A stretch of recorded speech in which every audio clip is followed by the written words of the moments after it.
Apa kabar Anda sahabat Koi Channel Indonesia? Dahulu pembudidaya ikan mungkin hanya mengenal kolam tanah, kolam tembok, kolam bak, dan keramba atau jaring apung sebagai wadah untuk budidaya.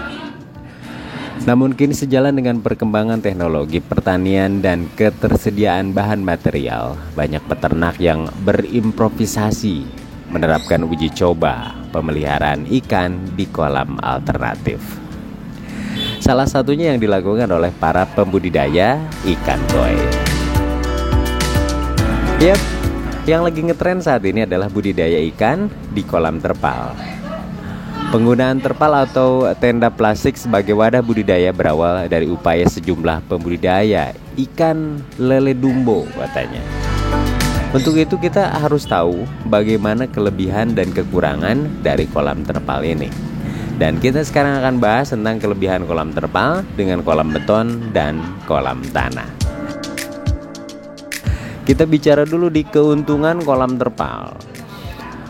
Berkembangnya minat membudidaya ikan di kolam terpal tidak serta-merta tumbuh begitu saja. Hal ini dipicu oleh berbagai keuntungan dan kemudahan yang diperoleh oleh para pembudidaya. Yang pertama bisa dikatakan hemat biaya. Jika dibanding dengan budidaya ikan di kolam atau bak tembok, budidaya ikan koi di kolam terpal tentu lebih murah biayanya. Biaya yang dimaksud adalah kebutuhan dana untuk pembuatan kolam dan biaya operasional. Terus hemat air hingga cocok diaplikasikan di daerah yang sangat minim air sekalipun. Tentunya selama ini tersimpan pemahaman di masyarakat bahwa untuk membudidayakan ikan perlu banyak pasokan air. Lokasinya harus dekat dengan sungai atau saluran irigasi dan atau air harus senantiasa mengalir. Nah, ketika sudah menggunakan kolam terpal, maka air yang digunakan dapat bersumber dari sumur pompa, sumur bor, sumur timba, atau air yang berasal dari PDAM sekalipun. Terus, kelebihan lain dari kolam terpal yaitu terhindar dari predator.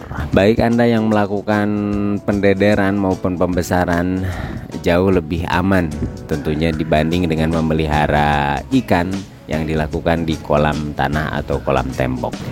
Pasalnya, jika menggunakan kolam terpal relatif sangat aman dari serangan hama seperti kodok, ular, biawak, dan lain sebagainya.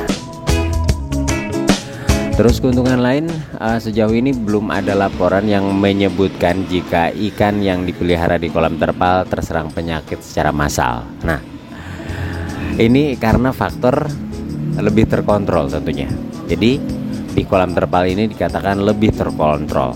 Bahkan beberapa pihak justru memposting ikan-ikan yang dipelihara justru lebih sehat dan relatif bebas penyakit.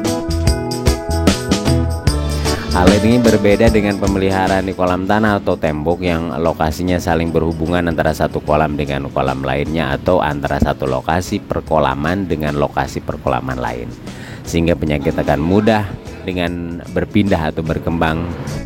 Berikutnya pada kolam terpal adalah mudah dipindahkan.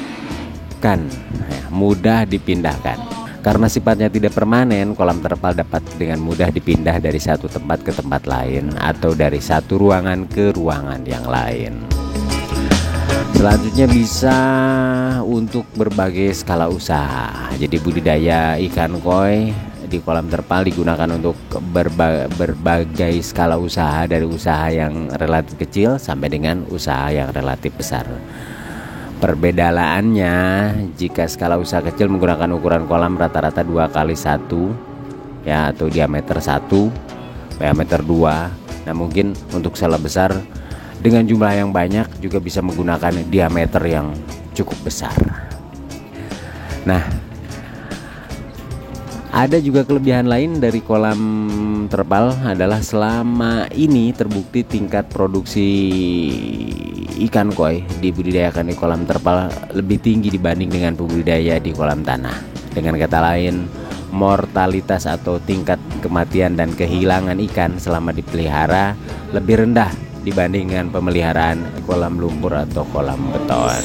Ini kenapa? Karena lebih terkontrol ya.